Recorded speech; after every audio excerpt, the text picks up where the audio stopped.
என்னென்னா, இந்த உலகத்தில் நம்ம வாழ்கிறதுக்கு எப்படி ஆசீர்வாதங்கள் பெற்றுக்கொள்ள முடியும்? என்ன சொல்லுங்கள்? இந்த உலகத்தில் நம்ம வாழணுன்னா ஆசீர்வாதங்கள் எப்படி பெற்றுக்கொள்ள முடியும்?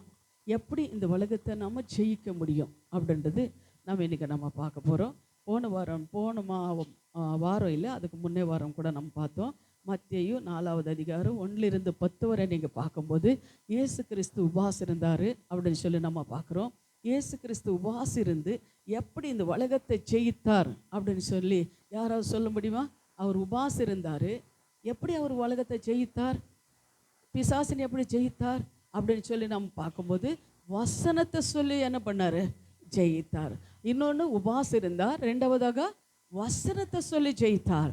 அதுபோல் இந்த உலகத்தில் நம்மளுக்கு என்னென்னா பாருங்கள், இயேசு கிறிஸ்து இந்த உலகத்துக்கு எதுக்காக வந்தாருன்னா, நம்ம பாவத்துக்காக, சாபத்துக்காக, நம்ம நித்திய ஜீவனுக்காக இயேசு கிறிஸ்து வந்தார்.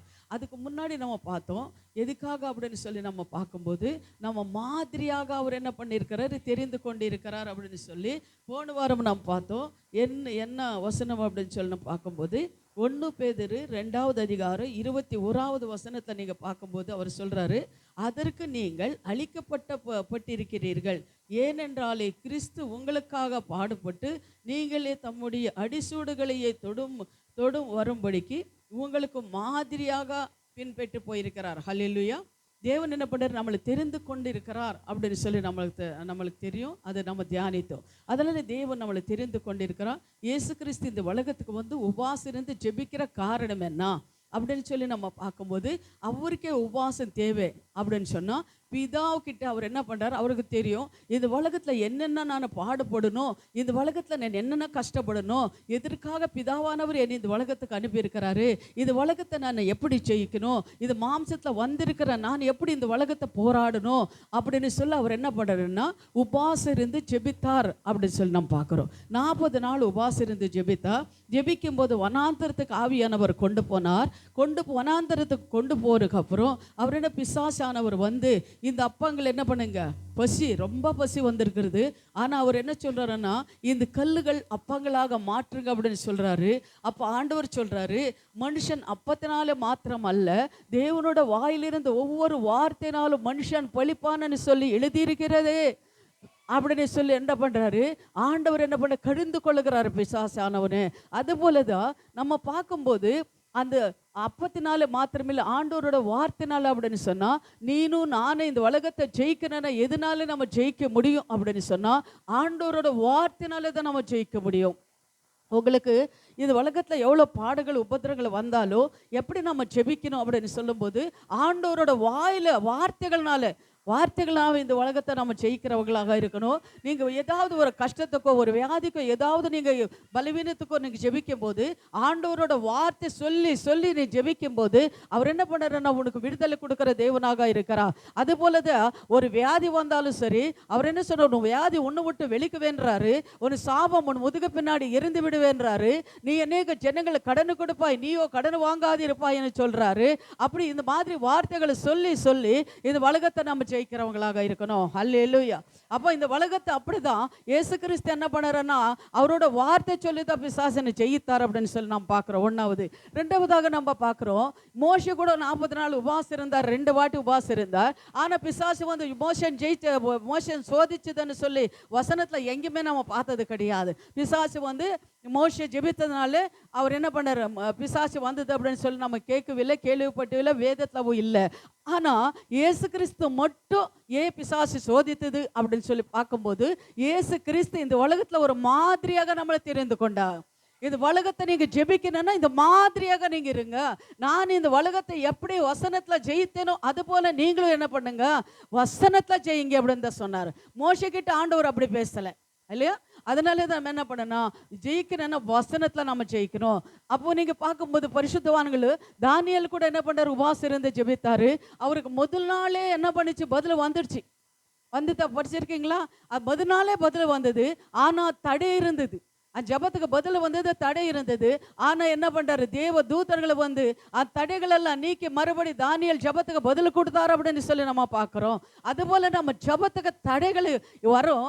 ஆனாலும் நம்ம என்ன பண்ணணும், வசனம் சொல்லி நம்ம ஜெயிக்கிறவங்களாக நம்ம இருக்கணும். அந்த வசனம் நம்ம ரொம்ப முக்கியம். எத்தனை பேர் வசனம் சொல்லி நீங்க ஜெபிக்கிறீங்களோ தெரியாது. ஆனா வசனத்தை சொல்லி நீங்க ஜெபித்த பாருங்க, கர்த்தர் உங்களை ஆசீர்வதிக்கிறா இருக்கிறார். இப்போ போன மாதம் நீங்கள் பார்த்தீங்கன்னா, போன வாரம் கூட நான் சொன்னேன், அந்த வசனத்தை ஆண்டவர் கொடுத்தாரு.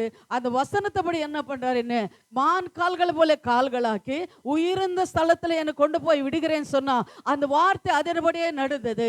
இந்த மாதம் ஆண்டவர் வாக்குத்தத்தம் கொடுத்திருக்கிறாரு. ஏசாயா 66வது அதிகாரம், யாராவது படிங்க. ஏசாயா 66 22வது வசனத்தை தேவன் சொல்லியிருக்கிறார் பாருங்க. யாராவது படிங்க. நான் படிக்க போகின்ற புதிய வானமும் புதிய பூமியும் எனக்கு முன்பாக நிற்பது போல உங்கள் சந்ததியும் உங்கள் நாமமும் நிற்கும் என்று கர்த்தர் சொல்கிறேன். இதுக்கு என்ன அர்த்தம்? ஒரு புது வானத்து புது பூமி நம்ம முன்னாடி வரும்போது நம்ம எப்படி சந்தோஷப்படுவோம். ஒரு புது வீடு கட்டி அது வீட்டை நீ குருபாரேஷம் பண்ணும்போது உனக்கு எவ்வளோ ஒரு சந்தோஷம் இருக்கும். ஒரு பிள்ளைங்களுக்கு ஏதாவது ஒரு ப்ரமோஷன் வந்துச்சுன்னா, ஏதாவது இது வந்துச்சுன்னா, காசு ஜாஸ்தி வந்துச்சுன்னா எவ்வளோ ஒரு சந்தோஷமாக இருக்கும் இல்லைங்களா? நீங்கள் நினைச்ச காரியங்கள் நடக்கும்போது எவ்வளோ உங்களுக்கு ஒரு சந்தோஷமாக இருக்குமோ, அதே போல தான் புது வானத்தை புது பூமி என்ன பண்ணுறது, தேவனை சிருஷ்டிக்கும் போது பூமியில் எனக்கு முன்பாக நிற்கும் போது அவ்வளோ ஒரு சந்தோஷம் நம்மளுக்கு வரும். ஹல்லேலூயா. ஆனா நான் விசுவாசிக்கிறேன். ஆனா காலையில கூட அந்த சகோதரிகிட்ட நான் சொன்னேன், இந்த வாக்குத்தத்த வசனம் உன் வாழ்க்கையில நிறைவேறுது. ஏன்னா நீ வீடு கட்டின குருவை பிரவேசம் பண்ணி ஒரு சந்தோஷம் சமாதானம் உன் உள்ளத்துல வந்தது. அது போலதான் இந்த வசனத்தை விசுவாசிக்கிற ஒவ்வொரு உள்ளத்துல கூட என்ன பண்ணனா சந்தோஷமும் சமாதானம் கட்டி ஆண்டவர் கொடுக்கிற தேவனாக இருக்கிறார். அது மட்டும் கிடையாதுக்காரங்க, உங்கள் நாமமும், யார் நாமமும், உங்கள் நாமமும் நிற்கும் பொழுது கர்த்தர் சொல்லுகிறார். கர்த்தர் என்ன பண்றாரா சொல்லுகிறார். ஹல்லேலூயா. அது போல இது உலகத்துல எத்தனோ பேர் மரித்து போனாங்க. ஆனா அவங்க நாமங்கள் எல்லாம் இன்னும் நிக்குது. யாரு? ஆபிரகாம், ஈசாக், யாக்கோபு, இவங்கள நாமங்கள் எல்லாம் இன்னும் நிக்குது. அது போலதான் நம்ம போனா கூட நம்ம நாமம் இந்த பூமியில நிற்கும். அப்படி ஒரு சந்தோஷம் உங்களுக்கு உங்க குடும்பத்துக்கு தேவனை கொடுப்பாரு அப்படின்னு சொல்லி அந்த வாக்குத்தத்தை தேவனை கொடுத்திருக்கா.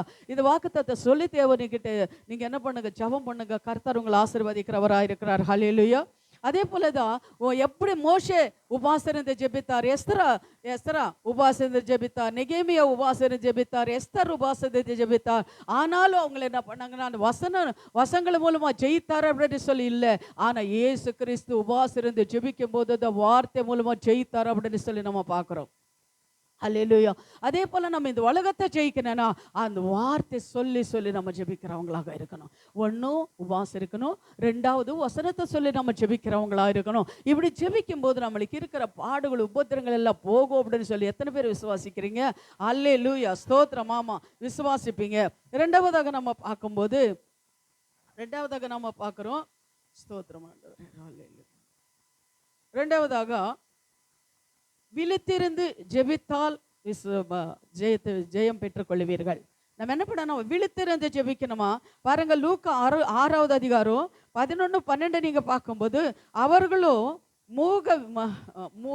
மூர்க்க வெறி கொண்டு இயேசுவை என்ன செய்யலாம் என்று ஒருவரோடு ஒருவர் ஆலோசனை பண்ணினார்கள். அந்நாட்களில் அவரை ஜெபம் பண்ணும்போது ஒரு மலையின் மேலே ஏறி முழுவதும் தேவனை நோக்கி ஜெபம் பண்ணினார்கள். அல்லேலூயா.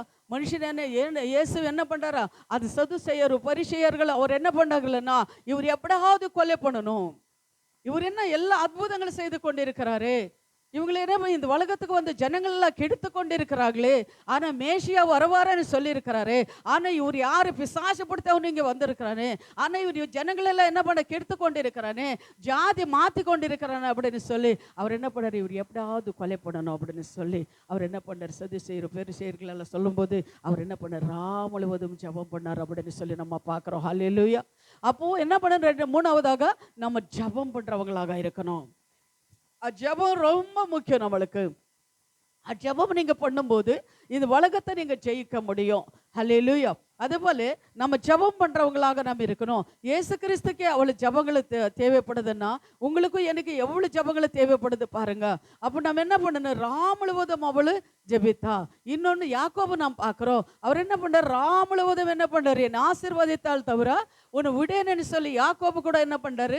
முழுவதும் ஜெபம் பண்ணார். ஆனா அவர் என்ன பண்ண? ஆசீர்வதிக்கிறவர் அவர் யாக்கோபு என்ன பண்ணல? விடவே இல்லை. அதுபோல ஒரு காரியத்துக்கு நீங்க ஜெபிக்கும் போது, ஒரு காரியம் ஏதாவது உங்க குடும்பத்துல நடக்கணும் அப்படின்னு சொன்னா, அது ஒரே ஒரு காரியத்தை வைத்து, வசனங்களை வைத்து உபாசம் நீங்க ஜெபிக்கும் போது அந்த காரியத்துக்காக கர்த்தர் என்ன பண்ணார்? ஆசீர்வதிக்கிற தேவனாக இருக்கிறார். ஹல்லேலூயா. அதே போல ஒரு காரியம் நான் கேள்விப்பட்டேன். அதை நீங்க பார்க்கும்போது ஒரு புக்கில் தான் நான் படித்தேன். ஒரு அம்மா என்ன பண்ண, எப்போ பார்த்தாலும் வயிற்று வலி அப்படின்னு சொல்லிட்டு எல்லா பாஸ்டர்கள்கிட்ட போகுமா. எங்கே ஜபம் இருக்கா அந்த ஜபமே அங்கெல்லாம் போயிடுமா. எந்த பாஸ்டர் இருக்காங்களோ அந்த பாஸ்டர் கிட்ட போய் தலை கொடுத்து எனக்கு வயிற்று வலி நல்லா ஆகணும், இது என்ன பண்ணுங்க, ஜபம் பண்ணுங்க அப்படின்னு சொல்லி வருஷ கணக்கில் போகுமா. ஆனால் அவருக்கு வயிற்று வலி என்ன ஆகல, சுகமாகல. அப்போ என்ன பண்ணுறாரு? பாஸ்டர் கிட்ட வந்துச்சு. அவங்க பாஸ்டர் கிட்ட, பாஸ்டர் நான் எல்லா இடத்துலவும் போகிறேன், எல்லா பாஸ்டர்களும் என் தலைமையில கை வைத்து ஜெபிக்கிறாங்க, ஆனால் எனக்கு வயிற்று வலியே போகல.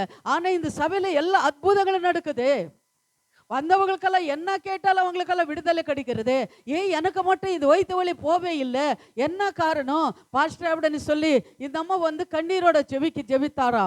ஆனால் பாஸ்டர் என்ன பண்ணார்? ஒரு நாள் உபாசம் இருந்து அந்த அம்மாக்காக ஜெபம் பண்ணி கொண்டு இருந்தாராம்.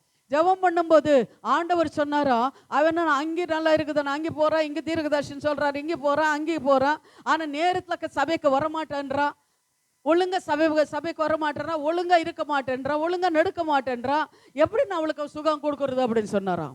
அப்போ அவர் ஊழிக்காரன்னு சொன்னாரா, ஏமா நீ என்னென்ன பண்ண, இந்த வாரம் ஒரு சபை, அந்த வாரம் ஒரு சபை, அந்த பாஸ்டர் இந்த பாஸ்டர் அவங்கள கூட்டிகிட்டு போய் இங்கே கூட்டிகிட்டு போய் வீட்டில் ப்ரேயர் பண்ணுறது, அங்கே இங்கே போகிறது, ஆனால் நேரத்தில் சபைக்கு வரதில்லை, நேரத்தை தேவனுக்கு முக்கியத்துவம் கொடுக்கறதில்லை, செய்ய வேண்டிய காரியங்களை தேவனுக்கு செய்யறதில்லை, எப்போ போகிறேன் ஆமேன்னு மெசேஜ் சொல்லும்போது வர மெசேஜில் 2 வார்த்தைகளை கேட்டுட்டே போயிடுறேன், எப்படி உனக்கு சுகத்தை கொடுக்க முடியும்னு சொல்லி ஆண்டவர் வெளிப்படுத்துறாரம்மா. என்ன செய்யலாம்? ஆமாம் ஆண்டவர், ஆமாம் பாஸ்டர், என்னன்னா அவங்க சொல்கிறாங்க, என்ன அங்கே வந்தால் நல்லா நடக்கும், இங்கே வந்தால் நல்லா இடம் எடுக்கும் அப்படின்னு சொல்கிறாங்க, அதனால நம்பி நான் போயிடுறேன்னு பாஸ்டர், எனக்கு சுகம் வேணும் ஃபஸ்ட்டு அப்படின்னு சொல்லி போகிறேன், ஆனால் எங்கே போனாலும் சுகம் இல்லை. அப்போ பாஸ்டர் சொன்னார், எங்கே போனாலும் ஒரு சுகம் கிடைக்காது, ஏன்னா ஆண்டவர் நீ கீழ்படியில 1 2 அசட்டை பண்ணிட்டு எப்போ வருது தேவனு கீழ்படியாமல் இருக்கும்போது ஒரு வியாதி உணவு விட்டு போவாதான்னு சொல்கிறாரம்மா ஆண்டவர் சொல்கிறார்.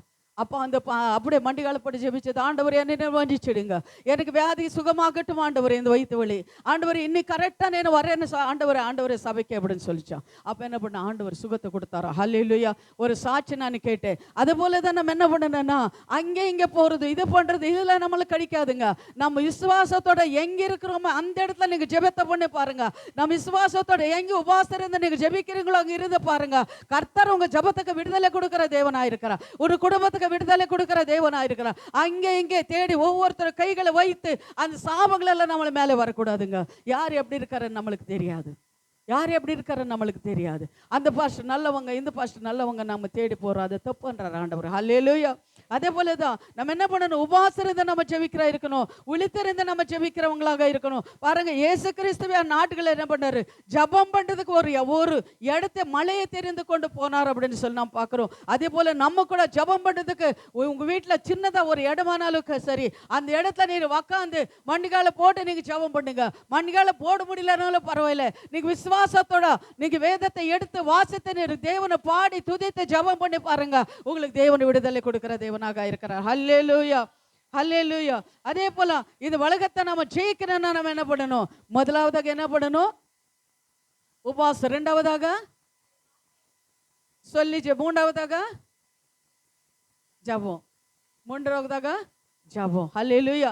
4வதாக நம்ம பார்க்கிறோம், ஆத்ம ஆதாயம் செய்வது எப்படி, ஆத்மா என்ன பண்ணணும், ஆதாங்களை எப்படி நாம் செய்யணும். யோவான் 4வது அதிகாரம் 5 30 வரை நீங்க அதை படிக்க முடியாது, நான் படிக்கிற பாருங்க. ஸ்தோத்திரம். யாக்கோபு தன் குமாரனாகிய யோசேப்புக்கு கொடுத்த நிலத்திற்குமே அருகே இருக்கின்றான் சமாரியில் உள்ள கீகார் என்றுபட்ட ஒரு இடம் இருந்தது. அந்த கீகார் என்ற இடத்துல ஒரு கிணறு இருந்தது. அந்த கிணறு இருக்கும்போது ஒரு ஸ்ரீ என்ன பண்ணுது, விபச்சார ஸ்ரீ தண்ணீர் முழுறதுக்காக வருது. சாரபத்து இல்லை சாரபத்து இல்லை, அது என்னமா அது. அப்போ அந்த ஸ்ரீ வரும்போது அவன் என்ன பண்ற, தண்ணி மூடுறதுக்காக வர்றான். ஆனா இயேசு கிறிஸ்து அந்த இடத்துல இருக்கிறார். இருக்கும்போது அவர்கிட்ட என்ன பண்றாரு, தண்ணீர் கொடு அப்படின்னு சொல்றாரு. அது உங்களுக்கு தெரியும். அது என்ன, அந்த பேர் என்ன, அது சமாரியேஸ்வரி, சமாரியஸ்ரீ அங்கே வர்றான். அப்போ வரும்போது பாருங்க, நான் தியானிக்கும் போது எனக்கு வெளிப்படுத்தின காரியம் என்னன்னா, அந்த மத்தியான வேளையில அந்த சமாரிய ஸ்திரீ அந்த இடத்துல வர்றதுக்கும் ஆண்டவர் அந்த இடத்துக்கு வர்றதுக்கும் என்ன காரணம்? எத்தனோ பேர் வந்திருப்பாங்க, எத்தனோ பேர் தண்ணி முண்டி கொண்டு போயிருப்பாங்க. ஆனா அதே நேரத்துல மத்தியான வேளையில இயேசு கிறிஸ்து அங்க அந்த ஸ்திரீ வரும்போதே இயேசு கிறிஸ்து அந்த வர்ற காரணம் என்ன? அவர் சித்தம். அவர் என்ன பண்ணிரு, யாருக்காக அவர் வந்தாரு? நலிகி போன ஹிருதயங்களுக்காக அவர் வந்தாரு. அவர் ஒரு விபச்சார ஸ்திரீ. அது அவளுக்கிட்ட யாரும் பேசியிருக்க மாட்டாங்க. அவளுக்கு சமாதான சந்தோஷம் இருந்திருக்காது. அவளுக்கிட்ட அன்பா பேசுறவங்க இருக்க மாட்டாங்க. ஏன்னா இவ கெட்டவன்னு சொல்லிட்டு என்ன பட்டம் கட்டி இருப்பாங்க. அதனால அவன மத்தியான வேளையில யாரும் இல்லாத நேரத்துல அங்கே கிணத்துல போய் தண்ணி எடுத்துட்டு போயிடலாம் அப்படின்னு சொல்லி வந்திருப்பா. அப்ப அந்த இடத்துல என்ன ஆச்சு, ஆண்டவர் அங்க இருக்கிறாரு. அவருக்கு தெரியும் எல்லாரும் இருக்கிறவங்களெல்லாம் தேடினா என்ன பண்றது இல்ல, என் சுவார்த்தையா போவாது. இவளுக்கு கஷ்டத்தோட இருக்கிறா, வேதனையோட இருக்கிற, விபச்சாரத்துல இருக்கிறா, இவளு மதிக்க மாட்டாங்கன்றாங்க, கவலையோட இருக்கிறா, கண்ணீரோட இருக்கிறா, என் நேசிக்கிறதுக்கு யாருமே இல்லையே, எனக்கு துணை யாருமே இல்லையேன்னு சொல்லி இருக்கிறா. அதனால இப்போ இவங்க இந்த இடத்துல போனா அவளுக்கு நம்ம சத்தியத்தை சொன்னா என் வார்த்தை போய் அவளு சொல்லுவாங்க. அதனால மத்தியானம் என்ன பண்ணாரு, வந்தாரு, அங்கே உக்காந்து இருக்கிறாரு, கிணறு கிட்டே வந்தாரு, தண்ணீர் குடு அப்படின்னு சொல்லி கேட்டாரு. அப்ப சமையர்கிட்ட என்ன பண்றது இல்ல, யூதர்கள் சமையர்கிட்ட என்ன பண்ண, தண்ணி குடிக்கிறது இல்லை. அப்போ அதனால பண்ண, நீ யூதனா இருந்துட்டு சமாரியான என்னக்கிட்ட நீ தண்ணி குடிக்கிறியப்பா, இது சரியா அப்படின்னு சொல்லும்போது அவருக்கு சொல்றாரு, நான் யாருன்னு உனக்கு தெரியல, நீ என்ன பண்ண, ஜீவ தண்ணீர் நான் கொடுக்குறேன், நான் யாருன்னு உனக்கு தெரியல, நான் யாருன்னு தெரிஞ்சுதான் நீ இப்படி பேசியிருக்க மாட்டேன். இந்த தண்ணீர் கொடுத்தா தாகம் எடுக்கும், ஆனா நான் தண்ணீர் கொடுத்தா எனக்கு தண்ணீர் ஜீவ தண்ணீர் நான் கொடுப்பேன். அப்ப அவன் சொல்றான், என்ன பிதாக்கள் அப்ரஹாம் ஈசாக் யாக்கோபெல்லாம் இந்த கிணறுல குடிச்சாரு, ஆடு மாடுகள் எல்லாம் குடிச்சுது, ஆனா நீங்க இங்க வந்து ஜீவ தண்ணீர் கொடுக்குறேன்னு சொல்றீங்களே, கொடுங்க ஆண்டவரே, நான் இங்க வந்து மறுபடி முண்டு கொள்ளாதபடி அந்த ஜீவ தண்ணீர் கொடுங்க. அது போய் வீட்டுல வாசிங்க, ஜீவ தண்ணீர் கொடுங்க. அப்ப அவர் சொல்றாரு, உனக்கு புருஷங்களை கூட்டிட்டு வா. புருஷன் என்ன பண்ற, கூட்டிட்டு வா, உனக்கு ஜீவ தண்ணி தானே வேணும், உனக்கு புருஷன் நீ கூட்டிட்டு வா. அப்போ சொல்ற, ஆண்டவர் எனக்கு புருஷன் இல்லை. அப்போ இவர் சொல்றாரு, உண்மையே சொல்லிட்டேன், நீ உனக்கு இருந்தது 5 புருஷர்கள், ஆனா அவர் என்ன பண்ணல, இப்ப இல்லை உனக்கு, ஆனா நீ கரெக்டா சொன்ன. அப்ப இவளுக்கு ஒரு இது வருது, என்ன உற்சாகம் வருது, நானும் சேருதல்ல, எனக்கு 5 புருஷர்கள் இவளுக்கு எப்படி தெரியும், இவர் என்ன பண்றாரு இப்படி சொல்றாரு. ஆனா பல எங்க பிதாக்கள் சொல்லிட்டு இருந்தாங்க, இந்த இடத்துல தீர்க்கதரிசி மேசியா வருவாருன்னு சொன்னாரு, தீர்க்கதரிசியான மேசியா வருவேன்னு சொல்லி இருக்கிறாரு, ஆனா அவரு தானோ இவரு அப்படின்னு சொல்லும்போது ஆண்டவர் சொல்றாரு, அவர் நான் தான். நீ என்ன பண்ண, நீ உண்மை சொன்னதுனால நீ என்ன பண்ண, நீ போ அப்படின்னு சொன்னது. அவ என்ன பண்ண, கொடை தாங்கி வச்சுட்டு ஊருக்குள்ளே ஓடி போய் அவ என்ன பண்ண, எல்லாருக்கும் சொல்றான், எனக்கு ஒருத்தர் வராரு, அவர் மேசியான வந்து பாருங்க, அவர் நான் நடுக்கிறதுக்கல்ல, என் வழக்கில் நீ நடுந்ததெல்லாம் அவர் சொல்லிட்டார், நீங்க வந்து பாருங்க அப்படின்னு சொல்லும்போது அவர் என்ன பண்ணாரு, எல்லாம் வராங்க. வரும்போது அவர் என்ன பண்ணாரு சொல்றாரு, அவர் வரும்போது அப்ப அவரு வார்த்தைகள் எல்லாம் கேட்டு அந்த ஜனங்கள் என்ன பண்ண, ரட்சிக்கப்பட்டார்கள். அந்த ஊர்க்காரங்களெல்லாம் அவங்க சொல்ற வார்த்தைகளை கேட்டு ரட்சிக்கப்பட்டாங்க. 40 போடும், அதுல 40 இருந்து போடு ரட்சிக்கப்பட்டார்கள் அப்படின்னு சொல்லி நம்ம பார்க்கிறோம். அது போலதான் பாருங்க, அந்த சமாரிய ஸ்ரீ தேவன் தெரிந்து கொண்டா. அதுக்கு இன்னொன்னு என்ன, சமாரிய ஸ்ரீ எப்படி தெரிந்து கொண்டாரோ அது போலதான் உங்களும் என்ன தேவனை தெரிந்து கொண்டிருக்கிறோம். நம்மளை தெரிந்து கொண்டதுனாலதான் இந்த இடத்துல நம்ம வந்திருக்கிறோம். பணக்காரங்களை தேவனை தெரிந்து கொள்ளல, எத்தனோ பேர் அந்த கிணத்துக்கிட்ட வந்து மூன்றாக தண்ணி அவங்கள தெரிந்து கொள்ளல, அவங்களெல்லாம் எத்தனோ பேர் அங்க வந்திருக்கிறாங்க, அவங்கள தெரிந்து கொள்ளல, எல்லாரும் வந்த இடத்துக்கு அவர் போகல, எல்லாரும் வரும்போது போகல. ஆனா இந்த சமாரிய ஸ்ரீ தனியா வெயில்ல நடந்து வர்ற அதை பார்த்து ஆண்டவர் அங்கே போயிருக்கிறார். 40 இருந்து படிங்க, 40 இருந்து படிங்க 40 இருந்து. மைக் எடுத்துக்கோங்கன்னு சொல்றது, எப்பா எஸ்அப்பா தேவனே ஸ்தோத்திரம் கர்த்தாவே. படிக்கிறவங்களுக்கு மைக் கொடுங்கம்மா. ஏம்மா இப்படி இருக்கிறீங்க?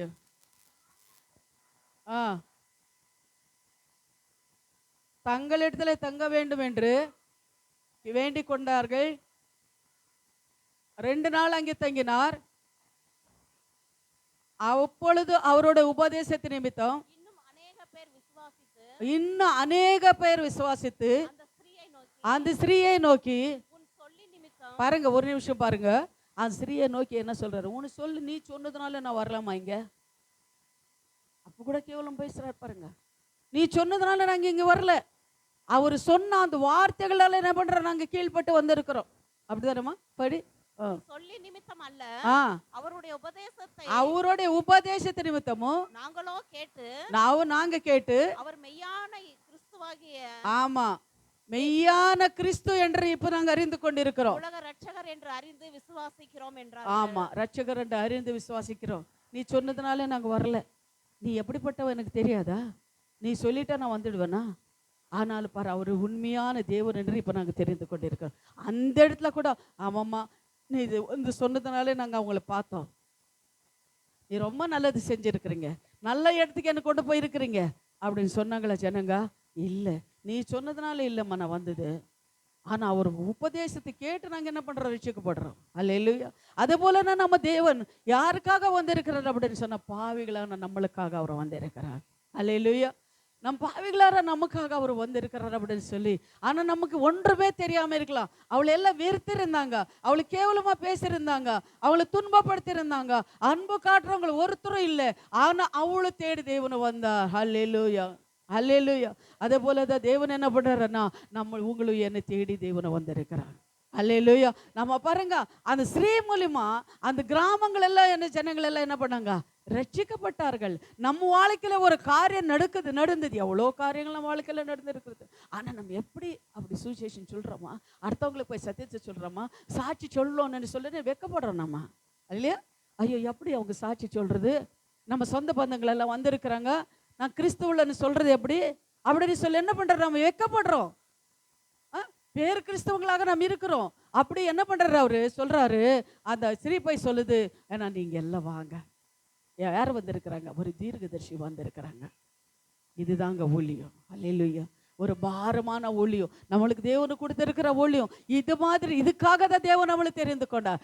சமாரிய ஸ்திரீ எதுக்காக ஆண்டவர் தெரிந்து கொண்டாரோ அது போலதான் உங்களும் என்னை எதுக்காக நான் அடுத்த ஜனங்களுக்கு போய் என்னை பத்தி இவங்க சொல்லுவாங்க, எனக்கு ஆராதனை செய்வாங்க அப்படின்றதுக்காக தான் தேவன் உங்களும் என்னை தெரிந்து கொண்டிருக்கிறார். அல்லேலூயா, அல்லேலூயா.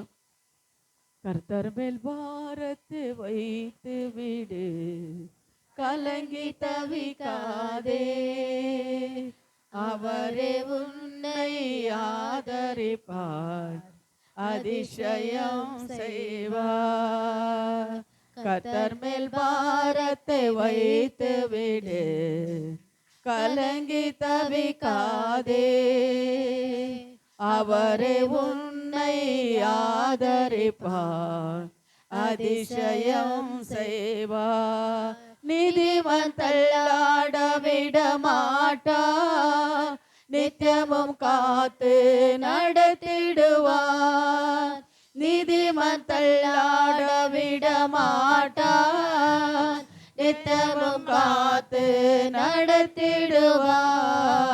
கர்த்தர் மேல் பாரத்தை வைத்து விடு, கலங்கி தவிக்காதே, அவரே உன்னை ஆதரிப்பார், அதிசயம் செய்வார். ஆமென், ஹல்லேலூயா. அதே போல அஞ்சாவதாக நாம பார்க்கிறோம், மன்னிப்பதிலே நம்ம மாதிரியாக இந்த உலகத்துல நம்ம இருக்கணும். ஹல்லேலூயா. அதே போல பாருங்க, லூக்கா 23:34, அப்பொழுதும் இயேசு, பிதாவே அவர்களுக்கு மன்னியும், தங்கள் செய்கிறது இன்னதென்றுமே அறியாதிருக்கிறார்கள் என்றார். அவருடைய வஸ்திரங்களை அவர்கள் பங்கிட்டு சீட்டு போட்டார்கள். ஹல்லேலூயா. லூக்கா 23:34 பார்க்கும்போது நமக்கு அதெல்லாம் தெரியும். ஏன்னா இயேசு கிறிஸ்து சிலுவை போட்டார்கள். அவர் என்ன பண்ணார்? போடும்போது சீஷர்கள் என்ன பண்ணார்கள்? சீஷர்களில் அங்கே போர் வீரர்கள் அந்த வஸ்திரத்தை எடுத்து சீட்டு போட்டார்கள் அப்படின்னு சொல்லி நம்ம பார்க்குறோம். அப்போ அவர் என்ன பண்ணுறாரு? ஆண்டவரே, பிதாவே, இவங்களுக்கு என்ன செய்கிறாங்கன்னு தெரியாமல் செய்கிறாரப்பா. நான் யாருன்னு உங்களுக்கு தெரியாது ஆண்டவரே. இந்த உலகத்துக்கு பூமிக்கு நான் எதுக்கு வந்திருக்கிறேன்னு உங்களுக்கு தெரியாதையா ஆண்டவரே. உன்னோட குமாரன் எனக்கு தெரியாதையா. இவங்களை என்ன பண்ணுறாங்க? தெரியாமல் பாவம் செய்கிறாங்க ஆண்டவரே, இவங்களை மன்னிங்க ஆண்டவரே. அப்போ அந்த தாழ்மை நம்மளுக்கு என்ன இருக்கணும்? வேணும். ஏன்னா அவங்க ரத்தத்தினாலே கழுவப்பட்ட நாம அந்த தாழ்மை நம்மளுக்கு என்ன இருக்கணும்? வேணும், இருக்கணும். அந்த தாழ்மை நம்மளுக்கு ஒவ்வொருத்தரும் மன்னிக்கிற குணங்கள் நம்மளுக்கு வேணும். அப்படி இருக்கும்போது கர்த்தர் என்ன பண்றாரு? நம்மளுக்காக எப்படி பரிந்து பேசி கொண்டிருக்கிறாரோ அதுபோல இந்த பூமியில கூட நம்ம தாழ்மையோட தேவன பாதத்துல நம்ம கேட்கிறவங்களாக இருக்கணும். ஹல்லேலூயா, ஹல்லேலூயா.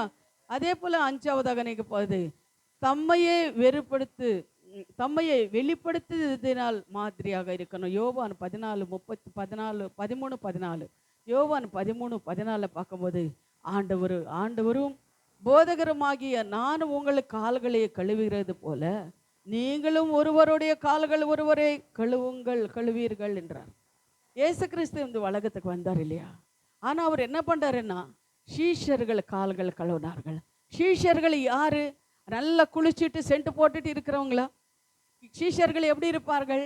மீன் பிடிக்கிற அவங்க கிட்ட எப்படி இருக்கும்? ஸ்மெல் அடிக்கும். ஆனாலும் ஆண்டவர் என்ன பண்ணாரு? தாழ்மையா வந்தார். நேசித்தா, நீ எவ்வளவு வாசனா இருந்தாலும் பரவாயில்லை, நீ என்ன பண்ணு, தாழ்மை நம்மளுக்கு வேணும். இது தாழ்மை காட்டுறதுக்காக தான் தேவன் என்ன பண்றாரு? இந்த உலகத்துக்கு வந்தார். ஹல்லேலூயா. அதுக்காக தான் நம்மளை தேவனை தெரிந்து கொண்டார் அப்படின்னு சொல்லி கூட நம்ம பார்க்குறோம். ஹல்லேலூயா. அதே போல நமக்கு என்னன்னா அந்த பெருமை நம்மளுக்கு இருக்கக்கூடாது. அந்த பெருமை பாருங்க நம்ம இருக்கக்கூடாதுங்க. தயவு செஞ்சு சொல்கிறேன், யாருக்கும் நம்மளுக்கு பெருமை வேண்டாம். ராயக்கோட்டுக்கு ஒரு ஊழியத்துக்கு போனோம். ராயக்கோட்டில் ஊழியத்துக்கு போகும்போது அந்த பாத்ரூமும் அந்த வீடு அந்த சாப்பாடு அந்த தட்டை நான் அவங்க பார்க்கும்போது அப்படியே கண்களை மூடி தேவன் நான் ஸ்தோத்திரம் பண்ணேன். ஆனால் எனக்கு கூட வந்தவங்கெல்லாம், ஆண்டி எப்படிங்க சாப்பிடுவீங்க, எப்படி இந்த பாத்ரூம் போவீங்க? அவங்க பாத்ரூம் கூட போகல அந்த இடத்துல, ஏன்னா அப்படி இருந்தது.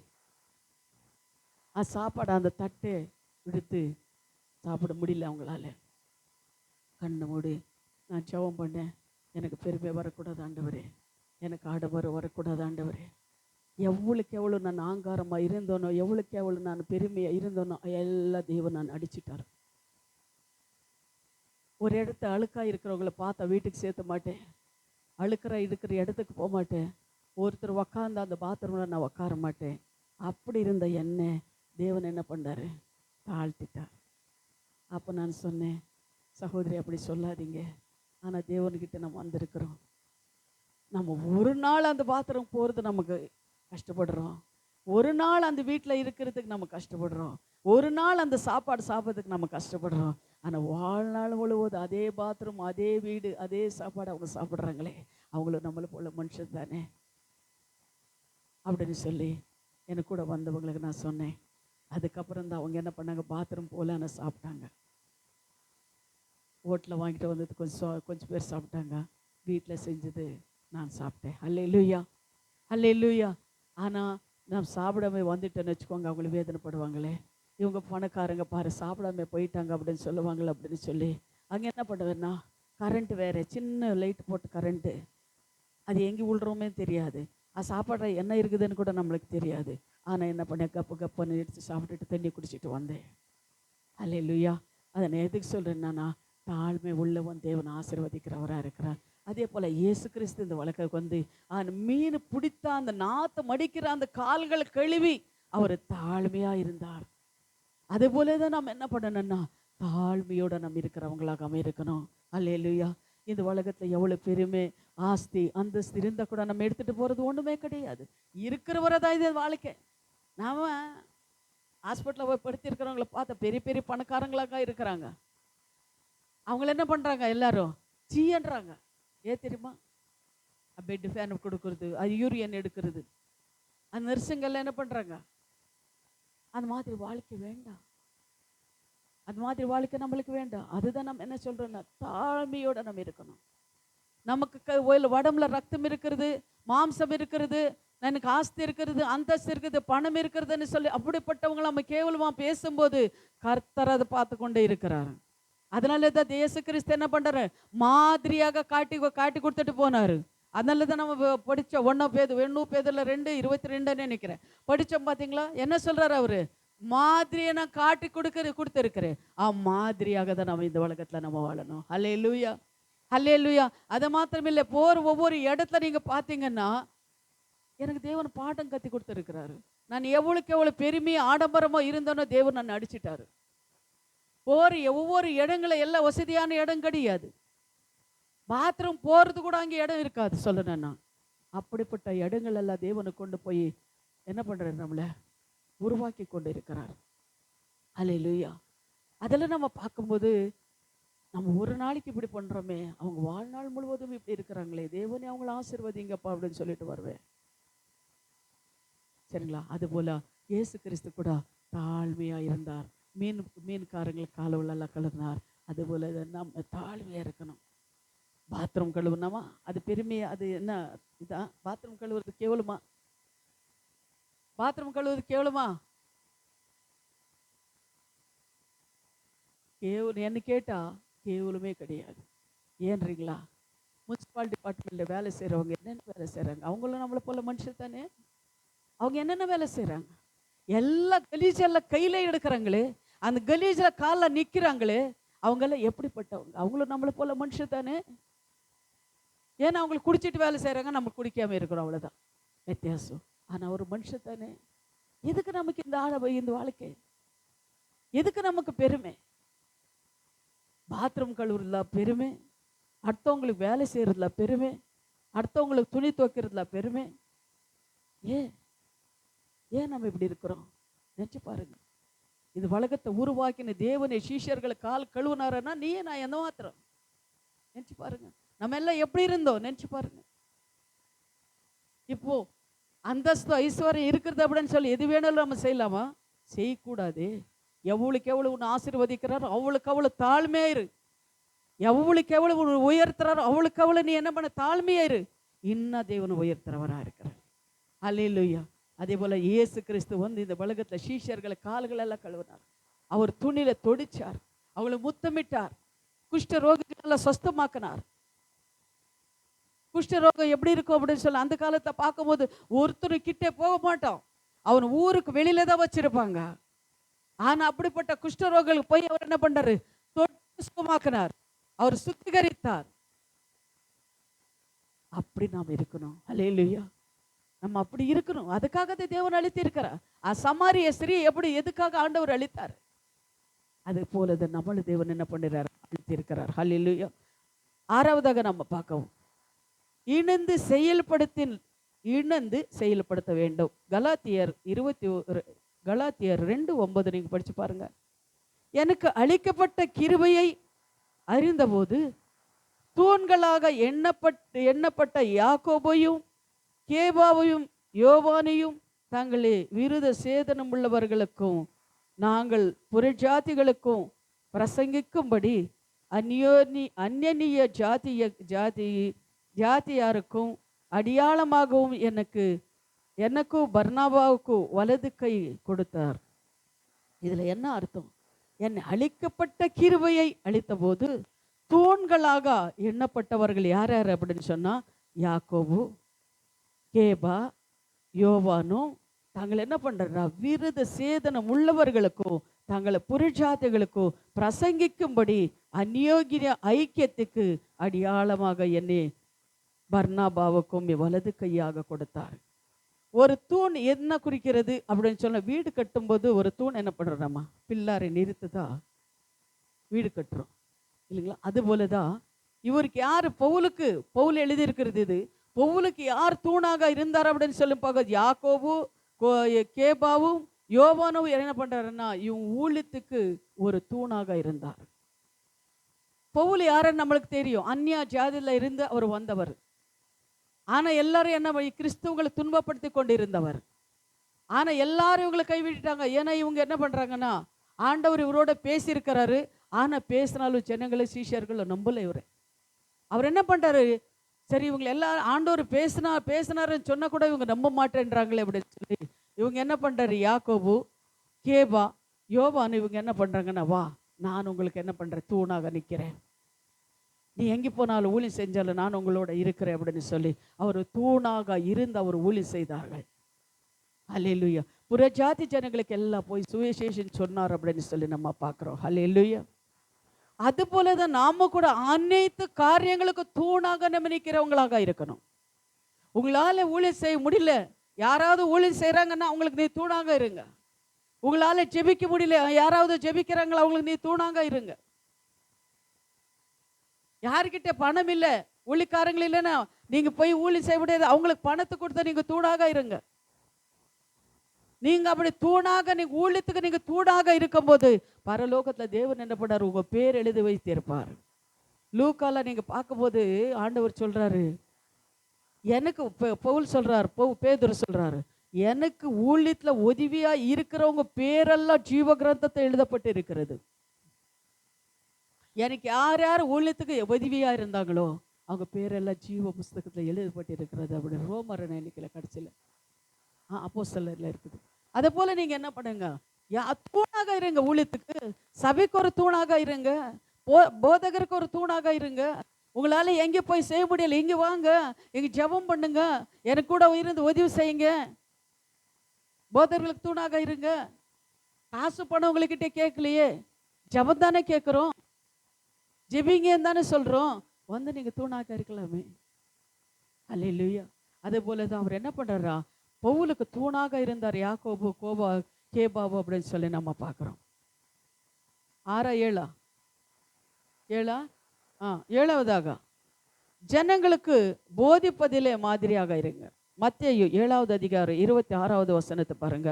ஜனங்களுக்கு நாம போதிக்கிறதுலாம் என்ன பண்ணுமா, மாதிரியாக இருக்கணும்.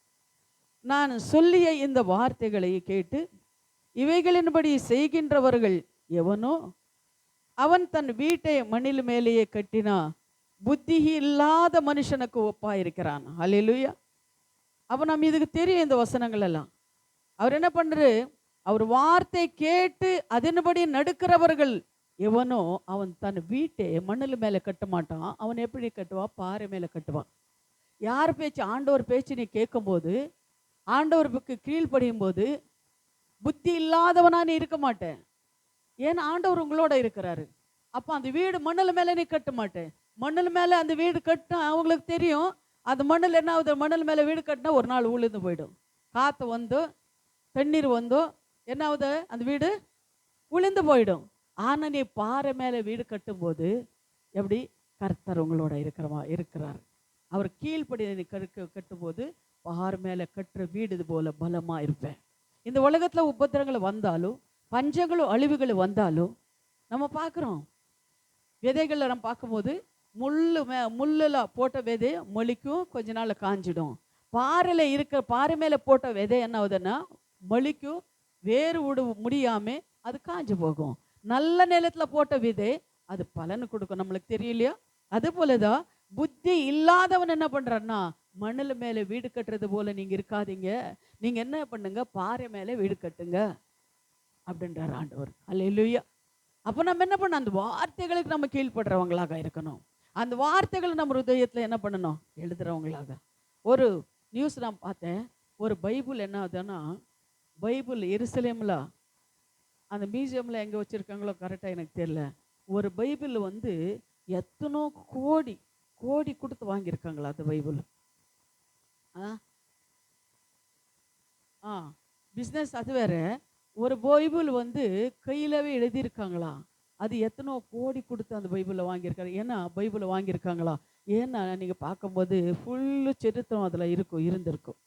அதனால அந்த பைபிள் எத்தனோ கோடி கொடுத்து வாங்கியிருக்காங்களா.